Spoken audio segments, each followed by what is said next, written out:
সুজয়কে নির্মমভাবে পরিকল্পিতভাবে হত্যা করা হয়েছে। চকরিয়া থানার হাজরত দুর্জয় চৌধুরী নামে এক যুবক আত্মহত্যা করছে, তবে পরিবারের দাবি ইভা পরিকল্পিত হত্যাকাণ্ড।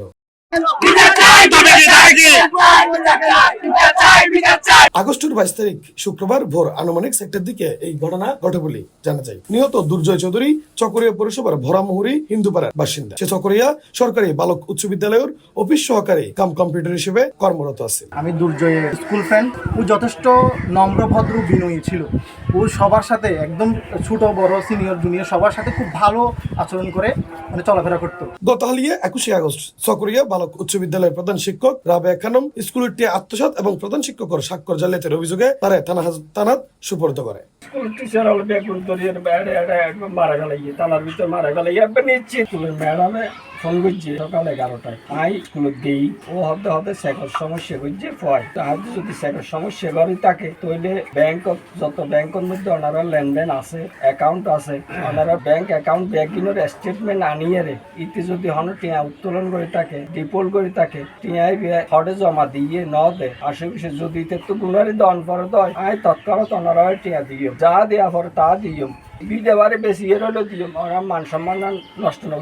স্থানীয় লোকজনেরা জানাই দুর্জয় খুবই ভালো এবং নম্রভদ্র গুফা। এ পর্যন্ত তার বিরুদ্ধে এখনো অভিযোগ নেই, তার লগে হনকের হন ঝামেলা নেই এবং কি লেনদেনও নেই। সে বিভিন্ন সময় ভালোবাসার স্বীকৃতি স্বরূপ পুরস্কৃত তো দেখা গিয়ে।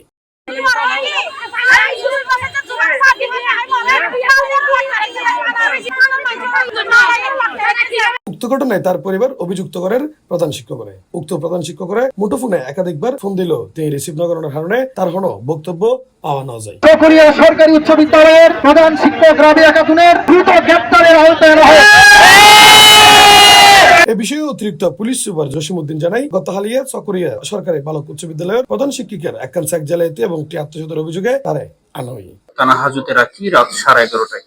আমরা অন্যান্য আসামি রাখতে গিয়ে 4টার সময় আমরা দেখি যে সে গলায় নিজের শার্ট গলায় পেঁচিয়ে আত্মহত্যা করেছে। তো এই বিষয়টা পরবর্তী এখানে আমরা ঊর্ধ্বতন কর্তৃপক্ষকে জানিয়েছি। কিভাবে আমরা এখানে যে বিধি মোতাবেক বিজ্ঞ নির্বাহী ম্যাজিস্ট্রেটের উপস্থিতিতে একটা সুরুৎহাল করা হয়েছে। উক্ত ঘটনার মূল রহস্য বাইর করে বেলাই তদন্ত নেমে পুলিশের গঠে যারা জড়িত তারা অতি দ্রুত সময়ের মধ্যে আইনের আওতা আনা হবে বলেও জানানো হয়। C+ চট্টগ্রাম।